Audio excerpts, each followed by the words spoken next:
नमस्कार, स्वागत है आप सभी का यूट्यूब चैनल पर। तो फ्रेंड्स, ये हमारा बिहार करेंट अफेयर्स का जो सेशन चल रहा है, ये क्लास दूसरा होगा।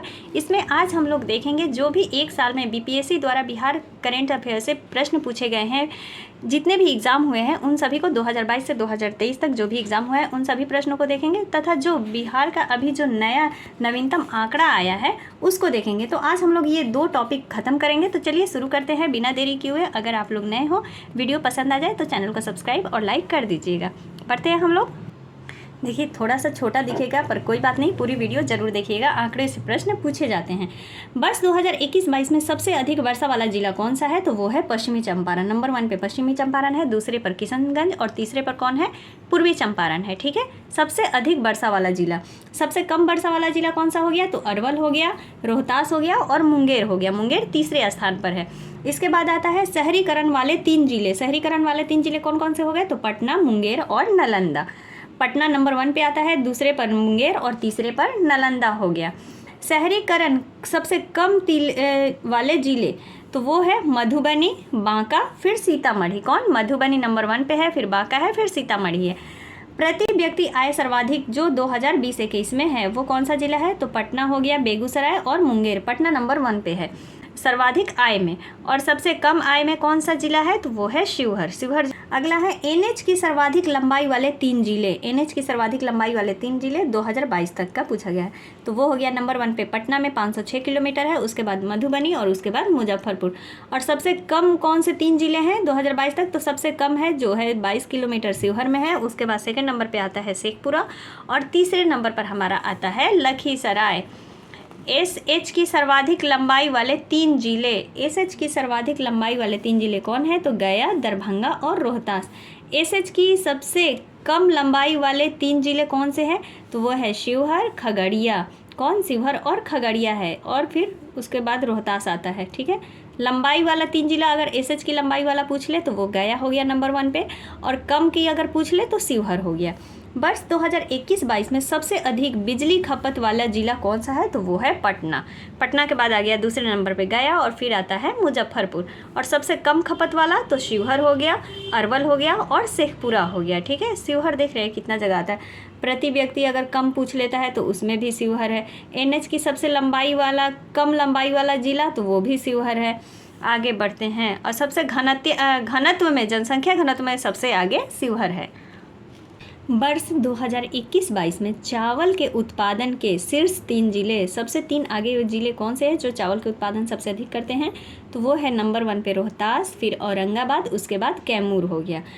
अगला है 2021-22 में चावल के उत्पादकता के शीर्ष 3 स्तर, उत्पादन में और उत्पादकता में, तो उसमें भी नंबर 1 पे रोहतास है, फिर औरंगाबाद और तीसरे नंबर पर यहाँ पर आ जाता है अरवल। वर्ष 2021-22 में गेहूं के उत्पादन में शीर्ष 3 जिले कौन कौन से हैं? तो रोहतास हो गया, कैमूर हो गया और पश्चिमी चंपारण। कौन है गेहूं में? रोहतास, कैमूर और पश्चिमी चंपारण। और उत्पादकता में कौन है? तो पश्चिमी चंपारण हो गया, मतलब बैक से आ जाइए। पश्चिमी चंपारण नंबर 1 पे हो गया, खगड़िया हो गया और बेगूसराय हो गया। 2021-22 में मक्का के उत्पादन में कटिहार है नंबर 1 पे, उसके बाद पूर्णिया आता है। मक्का उत्पादकता में कौन है? तो अररिया है। दलहन में कौन है? तो पटना है। हमारा दलहन में शीर्ष स्थान पर किसका है? तो पटना का है। और उसके बाद औरंगाबाद आता है। और उत्पादकता में कौन है? तो जहानाबाद, वैशाली है। जहानाबाद नंबर 1 पे है। 2000 गन्ना उत्पादन में कौन सा 3 जिला है? तो पश्चिमी चंपारण अकेले 57% गन्ना का उत्पादन करता है। ठीक है, उसके बाद आता है फिर पूर्वी चंपारण और फिर गोपालगंज। 2021-22 में कौन है? तो अमरूद का सर्वाधिक उत्पादन करने वाला नालंदा जिला है। सबसे अधिक जो पूछता है वो गेहूं, मक्का और चावल से ही पूछता है, तो इन तीनों को सबसे ज़्यादा ध्यान में रखना है। केला उत्पादन में मधुबनी है नंबर 1 पे, वैशाली है और फिर उसके बाद मुजफ्फरपुर तीसरे नंबर पर आता है। 2020-21 में केला का सर्वाधिक उत्पादन किस जिला में होता है? तो मधुबनी में होता है, उसके बाद वैशाली और फिर मुजफ्फरपुर आ गया। लीची का उत्पादन तो मुजफ्फरपुर तो है ही लीची में, उसके बाद पूर्वी चंपारण हो गया, फिर वैशाली आ गया। वर्ष 2021-22 में आलू का सबसे अधिक उत्पादन करने वाला जिला बिहार का कौन सा है? तो वो है पटना। दूसरे नंबर पे आता है नालंदा और तीसरे नंबर पे आता है हमारा समस्तीपुर। वर्ष 2021-22 में प्याज का सर्वाधिक उत्पादन तो नालंदा, पश्चिमी चंपारण और पटना आता है। प्याज में सबसे अधिक नालंदा है, बैंगन का नालंदा है और मछली का मधुबनी है। मछली में सबसे अधिक कौन सा है? तो मधुबनी है। मधुबनी हो गया। एक बार रिवाइज कर लीजिए। मछली में सबसे नंबर 1 पे मधुबनी है, बैंगन का नालंदा, प्याज नालंदा, आलू का पटना, लीची का मुजफ्फरपुर, केला का मधुबनी, आम में सबसे अधिक नंबर 1 पे दरभंगा, अमरूद का सर्वाधिक नालंदा है, गन्ना में उत्पादन पश्चिमी चंपारण है, और दलहन के उत्पादकता के शीर्ष 3 जिले कौन कौन से हैं? तो जहानाबाद, वैशाली और भोजपुर। तो इम्पोर्टेंट हो गया दलहन, मक्का, गेहूं और चावल, इन सबको अच्छे से याद कर लेना है। चलिए अब बढ़ते हैं हम लोग प्रीवियस ईयर की तरफ कि बिहार करंट अफेयर से कैसे प्रश्न पूछे गए हैं। देखिए, तो कब की पूछी गई है? परीक्षा तिथि 12/2/2023 में जो हुआ था फरवरी में। पहला है कि वर्ष 2020-22 के लिए सबसे कम महिला कार्यबल भागीदारी दर कितने प्रतिशत पर बिहार में दर्ज की गई है? मतलब महिला जो कार्यबल भागीदारी दर है वो कितना प्रतिशत बिहार में दर्ज किया गया है? तो ग्रामीण स्तर पर भी याद कर लीजिए, एक कलम पेन ले लीजिए और लिखते चलिए, 4% है, और शहरी क्षेत्र में जो नोट किया गया है वो 6.5%। ठीक है। दूसरा है केंद्रीय स्वास्थ्य एवं परिवार कल्याण मंत्रालय द्वारा 24 नवंबर 2021 को प्रकाशित राष्ट्रीय परिवार सर्वेक्षण 5 के अनुसार बिहार के लिंग अनुपात में काफ़ी अच्छा सुधार हुआ। यह 2015-16 में 1062 से बढ़कर 2020-22 में डैश हो गया है। तो कितना हो गया है? 1090 हो गया। आगे बढ़ते हैं। बिहार आर्थिक सर्वेक्षण 2021-22 के अनुसार 2021 में बिहार के सकल राज्य घरेलू उत्पादन की वृद्धि दर कितनी रही? 2020-21 में पूछा है कि कितनी रही, तो वो रही थी 2.5%। कितनी रही? 2.5% रही। निम्नलिखित में से कौन सा एक बिहार की अर्थव्यवस्था के मामले में सही है? सही पूछ रहा है कि कौन सा है? तो अर्थव्यवस्था का व्यावसायिक ढांचा ऊपर से स्थिर है। भारत में सबसे कम विकास दर में से एक है जो 2.5% है, ये अभी हम लोग देखे थे। बिहार में अधिकतर प्राथमिक वस्तुओं का उत्पादन होता है। उपयुक्त में से एक से अधिक, उपयुक्त में से कोई नहीं। तो इसका आंसर जो हो गया कि उपयुक्त में से एक से अधिक। आगे बढ़ते हैं। दिवंगत अभिनेता कुमुदलाल गांगुली, जिन्हें उनके मंचीय नाम अशोक कुमार से भी जाना जाता है, कौन? दिवंगत जो नहीं रहे, कुमुदलाल गांगुली, जिन्हें किस नाम से जाना जाता था? तो अशोक कुमार के नाम से जाना जाता है, का जन्म किस शहर में हुआ था? तो कहाँ हुआ था? वो हुआ था भागलपुर में। पहला तैरता हुआ सौर ऊर्जा संयंत्र बिहार में किस स्थान पर बनाया गया है? तो कहाँ बनाया गया है? वो बनाया गया है कादिराबाद, दरभंगा में। कादिराबाद, दरभंगा में बनाया गया है। अगला प्रश्न है हमारा, वर्ष 2019-20 के आर्थिक सर्वेक्षण के अनुसार किस जिले के प्रति व्यक्ति आय सबसे कम है? तो वो किस जिले की प्रति व्यक्ति आय सबसे कम है? वो है शिवहर की। अच्छा, शिवहर जो है वो जनसंख्या मतलब घनत्व में सबसे आगे है। ठीक है, तो इस बात को भी ध्यान रखना है। वर्ष 2020-21 के लिए नीति आयोग SDG रिपोर्ट के अनुसार बिहार राज्य का स्कोर कितना रहा? तो बिहार राज्य का स्कोर कितना रहा? तो 100 में से 52 रहा था। कितना? 100 में से 52। खेलो इंडिया महिला टूर्नामेंट में पहली बार किस खेल को शामिल किया गया है? तो पहली बार शामिल किया गया है ट्रैक साइकिलिंग को। किसको? ट्रैक साइकिलिंग को शामिल किया गया है। अगस्त 2022 में किसे भौगोलिक संकेतक GI टैग से सम्मानित किया गया है? तो वो किया गया है मिथिला मखाना को। किसको? मिथिला मखाना को GI टैग मिला है। निम्नलिखित में से किसे वर्ष 2022 में यूनेस्को की धरोहर सूची में जोड़ा गया है? मतलब देख लीजिए, बिहार करंट अफेयर से प्रश्न 15 से 20 प्रश्न पूछे जा रहे हैं। हर एग्जाम में 15, 16, 17 प्रश्न आएंगे, तो बिहार करंट अफेयर्स को तो बिल्कुल इग्नोर नहीं करना है फ्रेंड्स, बिल्कुल अच्छे से कर लेना है। चलिए आगे बढ़ते हैं हम लोग कि यूनेस्को की विश्व धरोहर सूची में जोड़ा गया है। तो नालंदा महाविहार का पुरातात्विक स्थल ही, लंगट सिंह कॉलेज में खगोलीय वेधशाला, बोध गया में स्थित महाबोधि मंदिर परिषद को भी उपयुक्त में से एक से अधिक, उपयुक्त में से कोई नहीं। तो इनमें से जो है किसी को भी यूनेस्को की विश्व धरोहर में सूची में नहीं जोड़ा गया है। इसका आंसर क्या हो गया? इनमें से कोई नहीं। नेक्स्ट प्रश्न हमारा, 28 नवंबर 2022 को मुख्यमंत्री नीतीश कुमार द्वारा गंगा जल आपूर्ति योजना का उद्घाटन किस स्थान पर किया गया था? तो कहाँ किया गया था? वो किया गया था बोध गया में। पिछले 10 वर्षों में राज्य का शहरीकरण बहुत तेजी से बढ़ा है। 2011 की जनगणना के अनुसार बिहार में शहरीकरण का स्तर प्रतिशत तथा जो बढ़कर वर्तमान में प्रतिशत हुआ है, कितना हुआ? तो बिहार में जो शहरीकरण का स्तर था वो था 11.3, जो बढ़ करके 15.3 हो गया है। ठीक है, तो इसका आंसर क्या हो गया? ये हो गया। आगे बढ़ते हैं। देखिए, अभी जो फरवरी में पूछा गया है वही प्रश्न चल रहा है। बिहार के निम्नलिखित जिलों का आरोही दशकीय जनसंख्या वृद्धि दर के अनुसार सही क्रम चुनिए। दशकीय वृद्धि जनसंख्या दर के अनुसार चुनना है।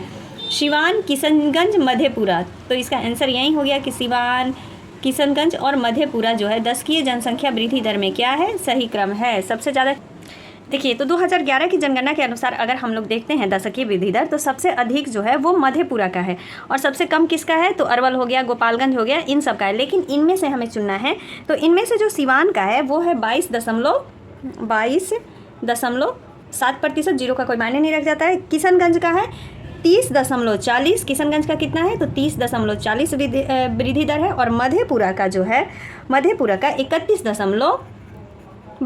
सबसे अगर नंबर 1 पे पूछेगा कि दशकीय वृद्धि दर सबसे अधिक किस जिला का है बिहार में, तो वो है मधेपुरा। और सबसे कम अगर पूछ लेता है तो गोपालगंज का है 19.02%। ठीक है, तो यहाँ पर हमें इसके अनुसार चलना है कि दशकीय जनसंख्या वृद्धि दर कौन है, तो ये वाला सही होगा, क्योंकि किशनगंज यहाँ पर 30.40 के अकॉर्डिंग है, तो ये दशकीय वृद्धि दर पहले ही आ गया, फिर मधेपुरा आता है, लेकिन मधेपुरा नंबर 1 पर है। तो इसका सही ऑप्शन जो हो गया हमारा, ये बी हो गया। आगे बढ़ते हैं हम लोग। बिहार में कृषि आधारित उद्योग में किस खाद्य उद्योग का प्रभुत्व है, तो अनाज आधारित उद्योग का प्रभुत्व है। अब आते हैं 67वीं बीपीएससी में जो पीटी में पूछा गया है। सूची 1 तथा 2 सूची दिया गया है। बिहार के राज्यपाल, बिहार के मुख्यमंत्री, बिहार के मुख्य न्यायाधीश, बिहार के मुख्य चुनाव अधिकारी, उसके अकॉर्डिंग, तो उसके अकॉर्डिंग कौन सा हो जाएगा। बिहार के राज्यपाल कौन थे उस समय, फागू चौहान थे। बिहार के मुख्य न्यायाधीश कौन थे, तो बिहार के मुख्य न्यायाधीश संजय करोल थे। और बिहार के मुख्यमंत्री तो नीतीश कुमार है, ये हैं। और डी का जो था कि बिहार के मुख्य चुनाव अधिकारी कौन थे, तो वो थे श्री HR श्रीवास्तव। इसका मतलब जो अभी नया नया जो नियुक्ति हुआ है उसको याद करना है। तो देखिए, हम लोग नए नियुक्ति सभी को कर लेंगे यार, टेंशन नहीं लेना है। आज हम लोग ये देख लेते हैं कि किस प्रकार से प्रश्न पूछा गया है सबसे अधिक। तो इसका आंसर जो हो गया डी हो गया। बिहार में ऑपरेशन प्रहार संबंधित है, तो ये शराबबंदी से है, कल हम लोग फर्स्ट वीडियो में देख चुके हैं। बिहार के ऋतिक आनंद में ब्राजील में आयोजित 24वें समर डेफ बैडमिंटन ओलंपिक में भारत के लिए कौन सा पदक जीता, तो वो जीता है स्वर्ण पदक। बिहार के ऋतिक आनंद ने जो है वो ब्राज़ील में आयोजित जो 24वें समर डेफ बैडमिंटन ओलंपिक है, उन्होंने कौन सा पदक जीता है, स्वर्ण पदक जीता। हाल ही में बिहार में किस स्थान पर उत्तर भारत का पहला बर्ड रिंगिंग स्टेशन खोला गया है, तो बर्ड रिंगिंग स्टेशन जो खोला गया है वो खोला गया है भागलपुर में, याद रखना है। किसने बिहार में गिद्ध संरक्षण योजना शुरू की है, तो वो की है वाल्मीकि टाइगर रिजर्व। किसने, वाल्मीकि टाइगर रिजर्व। सुनंदिनी कार्यक्रम संबंधित है, तो आंगनबाड़ी कार्यकर्ताओं से। अगला प्रश्न है हमारा, बिहार से किसे 2022 में दादा साहब फाल्के भारतीय टेलीविजन पुरस्कार से सम्मानित किया गया है, तो किसको किया गया है, वो किया गया है दीप श्रेष्ठ को 2022 में। बिहार के आर्थिक सर्वेक्षण 2021-22 के अनुसार वर्तमान में राज्य शहरीकरण का स्तर क्या है, तो 15.3 है वर्तमान में। अगर 2011 के अकॉर्डिंग कहें तो 11.3। ठीक है। और बिहार में खादी के ब्रांड एम्बेसडर कौन है, तो मनोज तिवारी। सीता माता की विश्व की सबसे लंबी मूर्ति का निर्माण बिहार के किस जिले में किया जाएगा, तो सीतामढ़ी में किया जाएगा। सीता माता से सीतामढ़ी याद रखिए। बिहार के किस जिले को सिल्क सिटी के नाम से जाना जाता है, तो वो तो सभी को पता है, भागलपुर। और भारत की जनगणना 2011 के अनुसार बिहार में महिला साक्षरता दर क्या है, तो 51.50% है। आगे बढ़ेंगे। 13 प्रश्न है हमारा कि शहरीकरण के बढ़ते स्तर के अनुसार बिहार के निम्न जिलों का सही क्रम चुनिए। तो सही क्रम क्या हो गया, तो वो हो गया नालंदा, मुंगेर और पटना। पटना सबसे नंबर 1 पे है शहरीकरण में, उसके बाद मुंगेर, उसके बाद नालंदा। ठीक है, आगे बढ़ते हैं हम लोग इस ऑप्शन के अनुसार। अगला है, वित्तीय वर्ष 2022-23 के लिए राजकोषीय घाटा बिहार के GSDP का डैश होने का अनुमान है। 2022-23 का पूछ लिया कि राजकोषीय जो घाटा है बिहार के वो कितना होने का अनुमान है, तो वो है 3.47%। कितना, 3.47%।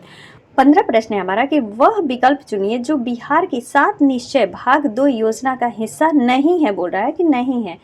तो ऑप्शन है हर खेत में सिंचाई का पानी, ये है। युवा शक्ति बिहार की प्रगति, ये भी है। सशक्त महिला का सक्षम महिला, ये भी है। लेकिन सभी के लिए वायु मार्ग, ये जो है ऑप्शन डी, ये नहीं है 7 निश्चय का हिस्सा। तो इसका आंसर क्या हो गया, डी हो गया।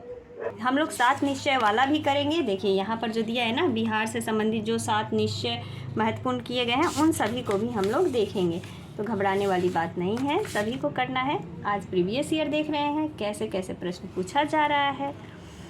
प्रति व्यक्ति आय अवरोही क्रम में बिहार राज्य के जिलों का सही क्रम चुनिए।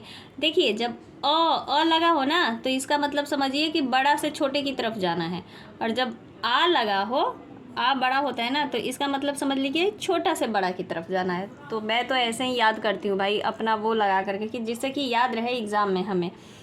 तो अवरोही क्रम में बिहार राज्य के जिलों का सही क्रम क्या होगा? तो नवादा, किशनगंज, पूर्वी चंपारण, अररिया और शिवहर। प्रति व्यक्ति आय में पूछ रहा है, प्रति व्यक्ति आय, तो इसका आंसर क्या हो गया? बी हो गया। अगला प्रश्न हमारा, बिहार के आर्थिक सर्वेक्षण 2021-22 के अनुसार गलत कथन को चुनिए। 2021-22 के अनुसार किसके बारे में? तो आर्थिक सर्वेक्षण के बारे में। तो बिहार में प्राथमिक क्षेत्र में 2.8% की दर से वृद्धि हुई, ये क्या है? ये गलत है। बिहार में प्राथमिक क्षेत्र में 2.3% की दर से वृद्धि हुई है। कितना? 2.3% की दर से। बिहार में द्वितीय क्षेत्र में 4.8% की दर से वृद्धि हुई। तृतीय क्षेत्र में 8.5% की उच्चतम दर से बढ़ा था। तो इसका आंसर गलत कौन हो गया? वो हो गया ए। आगे बढ़ते हैं। अब ये देखिए इसमें 17 प्रश्न पूछ लिया है, जो 2022 में 9वां महीने में हुआ है। 17 प्रश्न पूछा। बोली ना कि 15 से 20 प्रश्न पूछता है करंट अफेयर से। अब ये कब हुआ है? ये 5वां महीना में हुआ है, 67वां बीपीएससी प्रीलिम्स में। बिहार में कृषि और ग्रामीण विकास के लिए किस प्रकार के बैंक स्थापित करने का प्रस्ताव है? तो वो है कृषि यंत्र बैंक। कृषि यंत्र बैंक स्थापित करने का प्रस्ताव है। 2019 में बिहार के मानव विकास सूचकांक का मान था, मानव विकास सूचकांक का मान कितना था? तो वो था 0.574, 0.574 था। 2021-22 के दौरान बिहार में राजकोषीय घाटा कितना अनुमानित है? 21-22 के अनुसार राजकोषीय घाटा कितना अनुमानित है? तो 22.511 करोड़ रुपया, ये राजकोषीय घाटा अनुमानित है। 15वें वित्त आयोग की सिफारिशों के अनुसार 2021 से 26 तक केंद्रीय करों के विभाज्य पूल में बिहार को कितना हिस्सा प्राप्त होगा? केंद्रीय कर में पूछ रहा है कि बिहार को कितना हिस्सा प्राप्त होगा? तो वो होगा 4.12%। कितना? 4.12% हिस्सा होगा। इनमें से कौन 15वें वित्त आयोग के सदस्य नहीं है? तो वहाँ पर ऑप्शंस दिया रहेगा, तो उनमें से सदस्य नहीं होंगे सुदीप्त मुंडेले। हाल के केंद्रीय बजट में FM ने बीमा के क्षेत्र में प्रत्यक्ष विदेशी निवेश की सीमा को वर्तमान से बढ़ाकर डैश कर दिया है। तो कितना कर दिया है? 74% कर दिया है। केंद्रीय बजट 2021 के अनुसार राजकोषीय घाटा 2021-22 में सकल घरेलू उत्पादन का कितना प्रतिशत आकलन किया गया है? कितना किया गया है? तो वो किया गया है 6.8%। कितना प्रतिशत? 6.8%। 2011 की जनगणना के अनुसार बिहार के किस जिलों में पुरुषों से महिलाएं ज़्यादा है? तो वो है गोपालगंज। किस में है? तो पुरुषों से महिलाएं ज़्यादा कहाँ पर है? तो गोपालगंज में हैं। अगर साक्षरता में पूछ ले तो वो महिला पूछ ले तो रोहतास जिला में सबसे ज़्यादा महिला साक्षर है, और सबसे कम अगर पूछता है तो सहरसा में महिला सबसे कम साक्षर है। आगे बढ़ते हैं। बिहार से रश्मि कुमारी एक अंतर्राष्ट्रीय कैरम चैंपियन है। बिहार से कौन? रश्मि कुमारी जो है एक अंतर्राष्ट्रीय कैरम चैंपियन है। बिहार सरकार को डिजिटल इंडिया अवार्ड 2020 किस लिए दिया गया था? तो वो कोविड-19 लॉकडाउन के दौरान बिहार के बाहर फंसे लोगों को सेवाएं प्रदान करने के लिए दिया गया था। बिहार सरकार को डिजिटल इंडिया अवार्ड मिला था। बिहार में पंचायत निकायों में महिलाओं को 50% आरक्षण किस वर्ष प्रदान किया गया था? तो वो 2006 में। पंचायत में कितना? तो 2006 में 50% आरक्षण प्रदान किया गया है महिलाओं को।